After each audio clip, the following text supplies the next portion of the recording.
and a lovely woman alive. Briefly described, top-class blonde, took in a young girl left by her parents, unaware she carried a miracle he'd prayed for. The market buzzed with the coarse sounds of livestock, the clang of worn metal, and the scent of dust kicked up by boots that had walked too many miles. Autumn in Wyoming brought a chill to the wind, sharper than most years, and it crept down the spines of those gathered along the outer stalls. The traders shouted over one another, bartering sacks of potatoes for bullets or chickens for firewood. But in one far corner, a different kind of trade was taking place. "She's strong enough to sweep a floor and chop weeds," the man barked, his voice raw from liquor. "No trouble, unless you let her rest too long. Take her off my hands for $2. Maybe a sack of oats if you've got 'em." His coat was threadbare, his boots split at the toes. Next to him stood a girl wrapped in an oversized shawl, arms crossed tight around her chest. She couldn't have been more than 16. Her head was bowed, hair unwashed and tangled beneath a bonnet pulled low over her eyes. She didn't speak, not once. She didn't plead or cry out or look for help. She only stared at the ground, hands twisting into the fabric of her skirt, clutching it like a lifeline. The man standing beside her, her father if the resemblance was any sign, shoved her forward. "She eats little, hardly says a word. Won't be much bother." Some laughed. One man nudged another, whispering, "Looks like she broke already.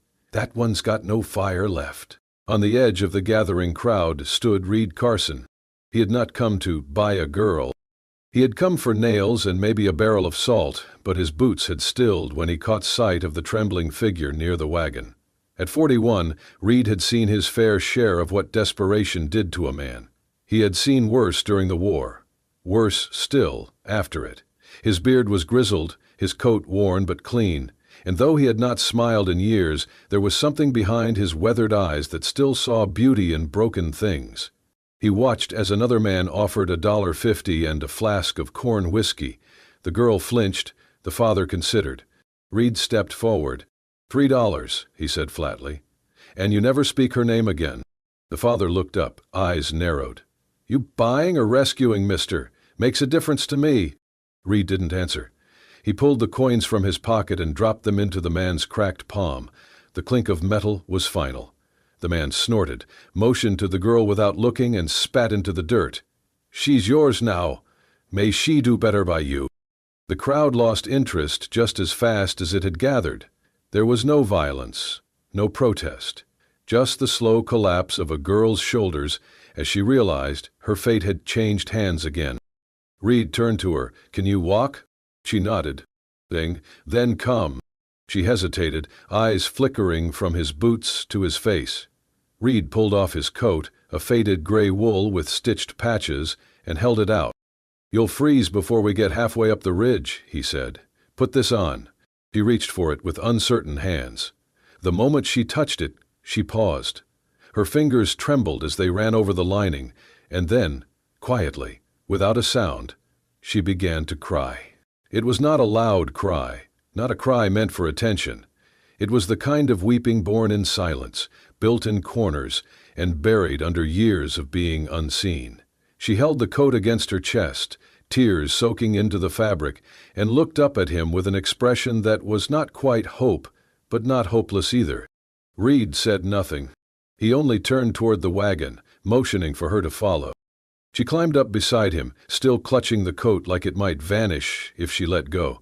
As they rode north, away from the market and the whispers, away from the father who never looked back, the girl sat in silence, and Reed let her be. He did not ask her name. Not yet. Names were earned where he came from, but in his mind he called her the girl from nowhere. And for the first time in a long while, Reed Carson felt the stirrings of something he had once buried deep beneath grief and pine soil. He did not know then that she carried a secret. Nor did he know that the child inside her, still small, still unseen, was the very miracle his late wife had prayed for every night, until her dying breath. But he would learn. Oh, he would learn. The wagon wheels creaked over frozen dirt, each turn echoing into the stillness of the woods. A bitter wind slid through the pine trees, shaking their needles with icy fingers. Reed held the reins steady, his eyes on the trail. Beside him, the girl wrapped his coat tighter around herself. She hadn't spoken since they left the market. Not a question, not a thank you, only silence. Reed understood silence. The path twisted through evergreens dusted with frost. They crossed a narrow creek, its surface glazed in thin ice. The mare hesitated, hooves crunching, until Reed murmured to her and she stepped forward. The girl stared down into the cracked water, knuckles white where she gripped the wagon's side. "Gets colder the farther up we go," Reed said after a while, his voice low. "Wind rolls off the ridge like it's got a mean streak." She gave no answer. He glanced at her, then added, "You don't have to talk. Not until you want to. I'll call you Kid for now." She didn't reply, but her shoulders eased, just slightly. That was enough. By the time they reached the clearing, the sun had fallen behind the ridge. The cabin sat between aspens and dense pine. Its roof bowed slightly with time. Smoke trickled from the chimney. The porch slanted, but the windows were clean. A home built by a man who had nothing else to build for but the days ahead. Reed brought the wagon to a halt and climbed down. He offered his hand. She hesitated, then took it. Her fingers were cold, too thin. He helped her up the steps and pushed open the door. Warmth greeted them. Pine heat, soft and dry. The cast-iron stove glowed, filling the room with a low hum. It smelled of ash and herbs. The walls were bare except for a single framed photo above the hearth. A woman's face, smiling, Reed's wife. Her name hadn't been spoken in years. The girl paused in the doorway. Reed moved ahead, removed his coat, and went to the stove. He ladled soup from a kettle and poured it into a clay bowl, then set it on the table and pulled out a chair. "Sit," he said. She did, slowly. He didn't ask who she was, didn't ask why, he simply pushed the bowl toward her. "Venison and potatoes, bit bland. You'll eat better once you learn to cook it yourself." She lifted the spoon with both hands, trembling slightly. As the first sip touched her tongue, she closed her eyes.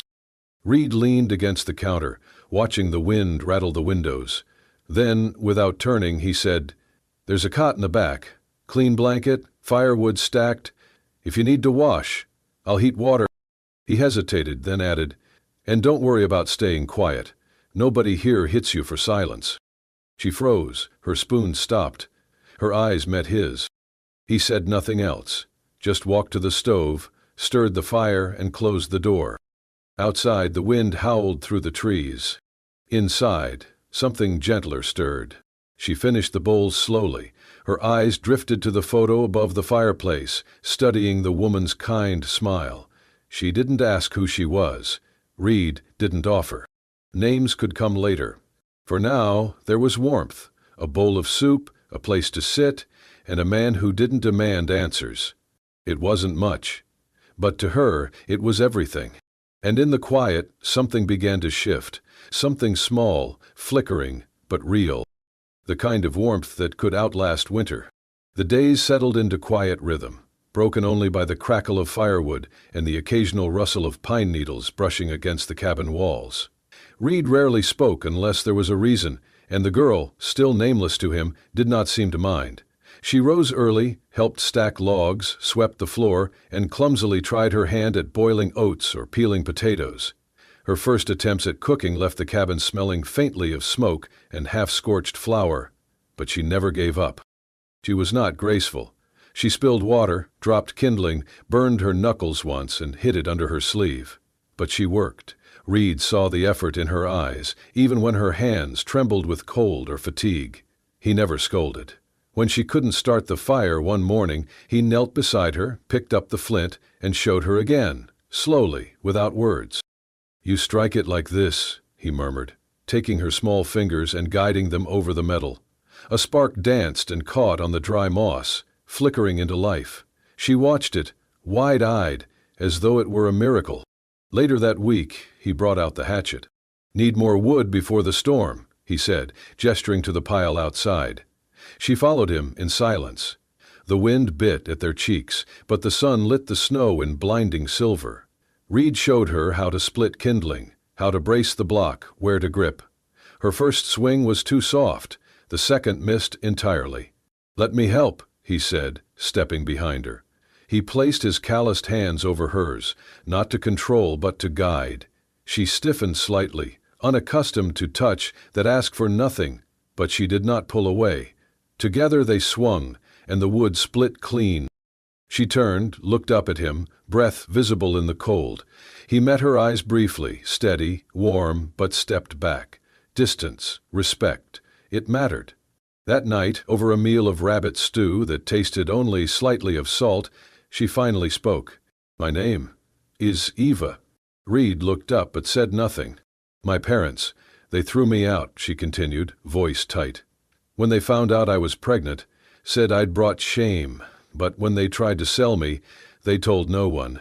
Who'd buy a girl carrying someone else's mistake?" She laughed softly, bitterly. "Guess they figured silence made me more marketable." She looked at him then, as if bracing for judgment. Reed set down his spoon. The fire crackled in the hearth, shadows dancing along the cabin walls. For a long moment he said nothing. Then he stood, walked to the hooks near the door, pulled down his coat, and disappeared outside. Eva sat alone at the table, hands clenched, breath shallow. She waited. 5 minutes passed. Then 10. Then the door opened again. Reed stepped in, snow melting from his boots, and walked to the table. In his hands was a cloth sack. He set it down in front of her. "Rice, oats, lentils," he said simply. "Enough for 2 till spring." Eva stared at the bag, then at him. He met her gaze with quiet certainty. "You're not alone now." Tears welled up, but she blinked them back. No sobbing, no dramatics. Just the slow return of something long buried. Dignity. She nodded once, firmly. "Thank you." Reed returned to his bowl, sat down, and resumed eating. No further words were needed. Outside, the wind began to howl. Winter was coming fast. But inside that cabin, for the first time since the girl had arrived, there was more than warmth in the fire. There was room for 2. Winter came without mercy. The pines bent under the weight of fresh snow, and the world turned a deep, unrelenting white. Each morning, Reed rose early to break the ice on the water barrel and haul in firewood. Eva, slower now, moved with hands pressed against her growing belly. Her energy waned, and her steps shortened. The cabin, once shared in silence, became filled with small, thoughtful sounds, water boiling, kindling cracking, the soft scrape of her spoon as she stirred porridge for 2. Her belly was no longer a secret. The child she carried moved beneath her skin like a whisper of what was to come. Reed watched from the edges. He kept his words few and his movements steady, but his eyes lingered longer than before. Sometimes he would catch himself staring at the slight curve of her figure, at the way she cradled herself when she thought no one saw. And in those quiet moments, memory would reach out from the firelight. He remembered the night his wife died. It had snowed just like this, soft and suffocating. They had tried for years, letters to doctors, prayers by candlelight, tinctures that tasted like smoke. When she finally carried, they dared to hope. But the child came too early, and the bleeding would not stop. He remembered her hands cold and reaching, the blood, the stillness. He had buried them both beneath the spruce tree near the edge of the clearing. After that, he vowed to live alone, to speak less, to feel nothing. And yet, he found himself carving again, not with purpose, just to keep his hands busy, or so he told himself. But the block of pine wood in his palm slowly took shape, a tiny doll, rounded head, small notches for eyes, arms folded across its chest. One morning, Eva found it on the table beside her bowl of stew. She picked it up, ran a thumb along the grooves, and looked at him with the beginnings of a smile. He only nodded and went back to chopping firewood. Later that week, he fixed the back door to her room, patching the warped frame with new boards and sealing the cracks with wool. He said it was for the draft, but when Eva touched the wall that night, it was warm for the first time. One evening, after a long day of snow and silence, Reed sat alone beside the fire. He held a threadbare wool sweater in his lap, his wife's, soft with age and memory. The sleeves had torn, the hem unraveled. But he threaded the needle anyway. Clumsily at first. Then, with care, he stitched each seam, reinforced the cuffs, folded it neatly. The blue wool still held her scent, faint but real. When Eva came in from the outhouse later that night, it was waiting for her on her bed. She stopped in the doorway, staring. Her hand went to her mouth. She stepped forward, picked up the sweater and sank down onto the edge of the mattress. She pressed it to her chest, burying her face in the fabric. Then the tears came. They were not the tears of shame or fear. These were tears of release. "I thought," she whispered, her voice cracking, "I thought I would give birth out here, alone, that no one would care if I lived or died." Reed stood in the hallway, unseen, unmoving, but he heard every word. He did not go to her. Instead, he turned away and added another log to the fire. He watched the flames climb higher, and in their light he saw that some promises, like the ones made in grief, were never meant to last. Snow gathered thick along the ridgelines, muffling sound and movement. Eva moved slowly now, her body full with child, her steps careful. Reed chopped wood each morning, stacking it high. Eva stayed near the fire, knitting blankets and tiny socks from scraps, little hopes made by hand. One morning, with frost still clinging to the window panes and the sky a dull gray, the sharp sound of hooves broke the calm. Reed, sharpening a blade near the hearth, set it down and went to the door. Through the frosted glass, he saw a man on horseback ride into the clearing. Tall in the saddle, coat too fine for wilderness, his face was shaded beneath a trimmed felt hat. The rider dismounted and walked to the door with the arrogance of someone used to taking what he wanted. He knocked. 3 sharp raps. Reed opened the door. "You Reed Carson?" the man asked, adjusting his gloves. "Jeremiah Boone. I'm here to speak with the girl." Reed's eyes narrowed. "What for?" Jeremiah smirked. "Just checking in. Word is she's been living up here. Thought I might have a right to know." "What kind of right?" Jeremiah's voice dropped, slick with implication. "Blood." Before Reed could respond, Ava's voice came from behind him, sharp, clear. "I'll speak to him." She stepped out, wrapped in the patched sweater Reed had mended, arms folded over her belly. Her walk was slow but firm as she came to stand beside Reed.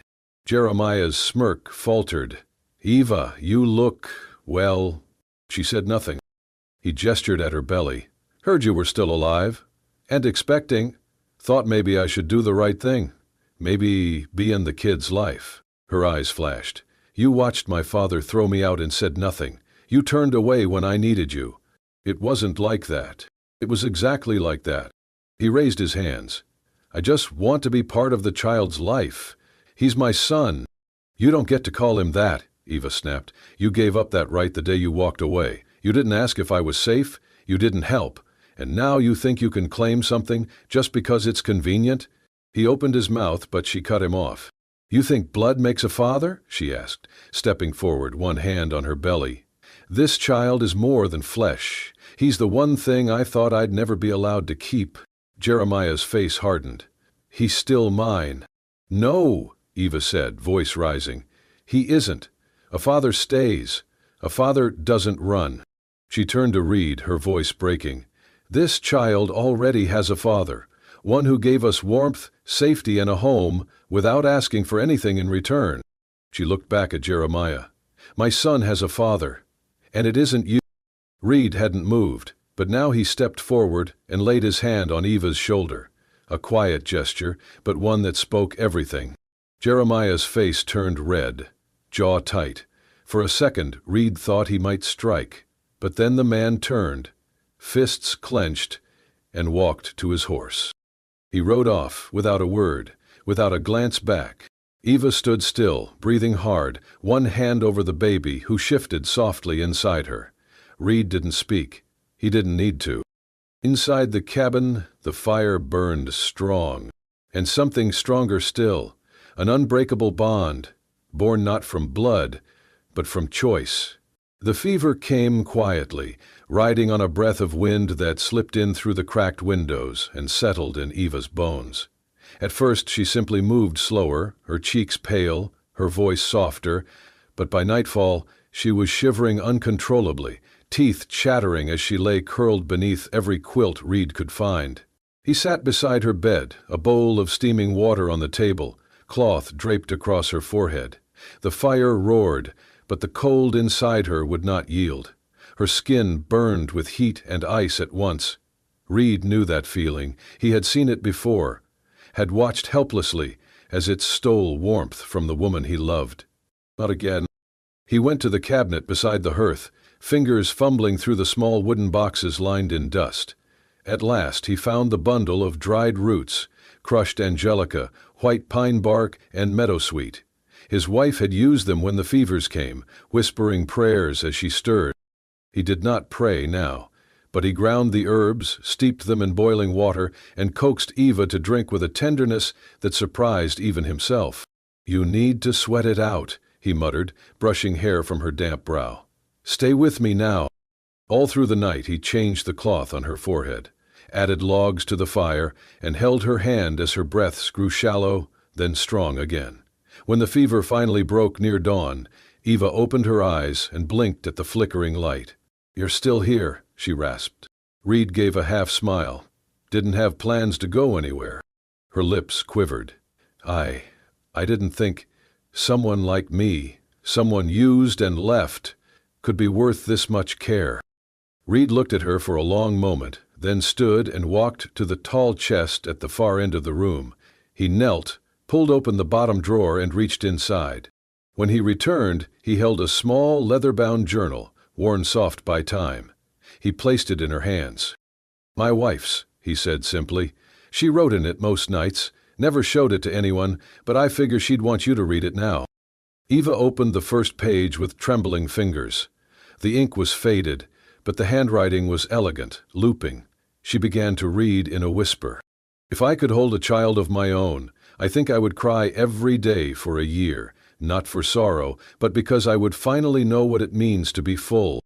A tear slid down Eva's cheek. She turned the pages slowly. Entry after entry described dreams of motherhood, of lullabies and tiny boots, of the way a baby might look curled in her arms on a winter morning. "I didn't know she wanted it so much," Eva whispered.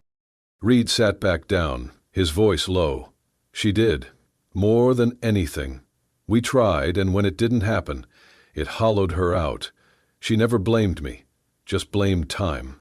Eva ran a hand over her belly, where life still kicked gently beneath her skin.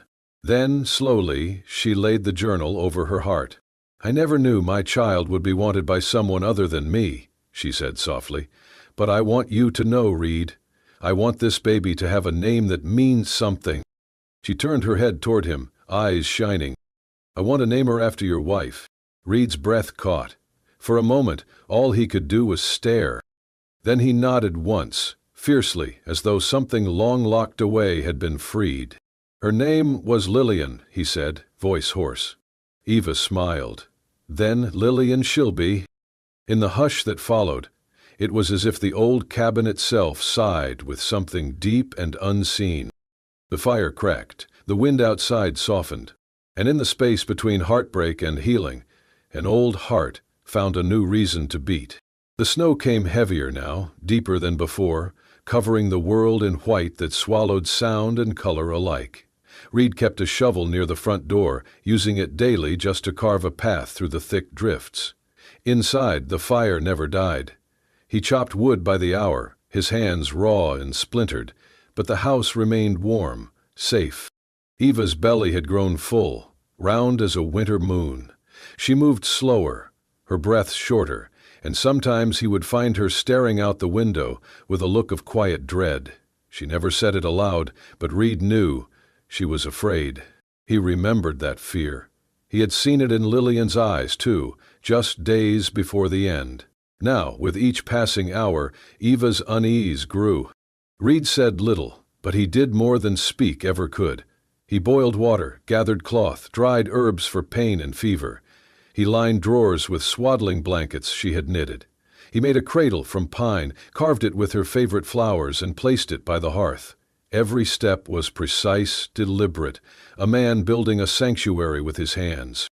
One evening, Eva stood in the doorway, the wind tangling her loose hair, one hand resting against the side of the cabin for balance. The snow reached nearly to her knees, yet she didn't move, just stared out into the storm, like it could answer something she hadn't dared to ask. Reed came to her quietly. "You shouldn't be out in this," he said. Eva turned her face to him, eyes soft but stormy. "I needed air."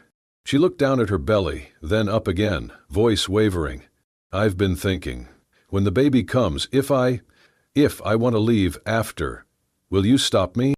The question sat heavy in the space between them. Reed didn't answer at first. He looked past her, at the endless drift of white, and the trees bowing beneath the cold. Then, slowly, he stepped closer. He reached out, hesitant, and placed his hand on the curve of her belly. The warmth of life pulsed beneath his fingers. The child moved, as if to greet him. His voice broke as he spoke. "You don't need to run," he said. "You and this child, you're the reason I came back to life." Eva blinked. "I don't understand." "I buried my wife in the snow out there," he said, nodding toward the grove. "And when I did, I buried everything else with her." Laughter. Hope. Even God, maybe. His eyes found hers. "Then one day I walked into a market and saw a girl being treated like a mule. And I saw something in her eyes. Something that looked too much like what I used to see in my own." He swallowed hard. "I didn't save you because I wanted to be some kind of hero, Eva. I saved you because I didn't want to be dead anymore." The tears came quietly to her eyes, but she did not look away.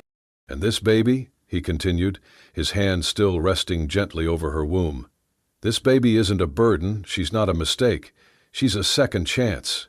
He stepped back then, just enough to give her breath. "If you still want to leave after she's born, I won't stop you," he said.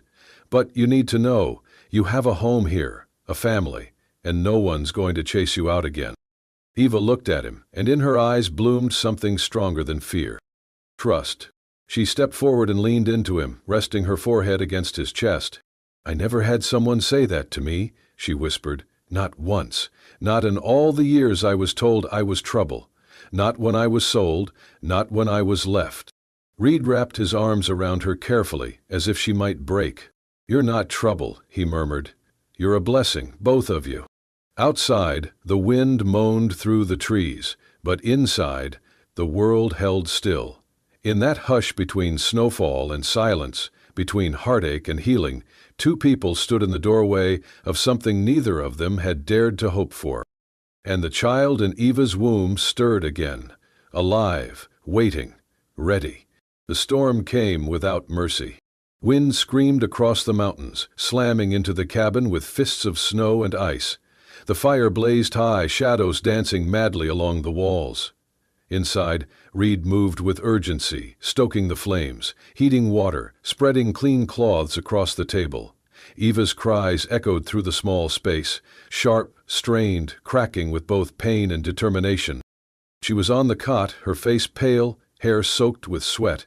Her hands gripped the edges of the blanket as another wave of agony rolled through her.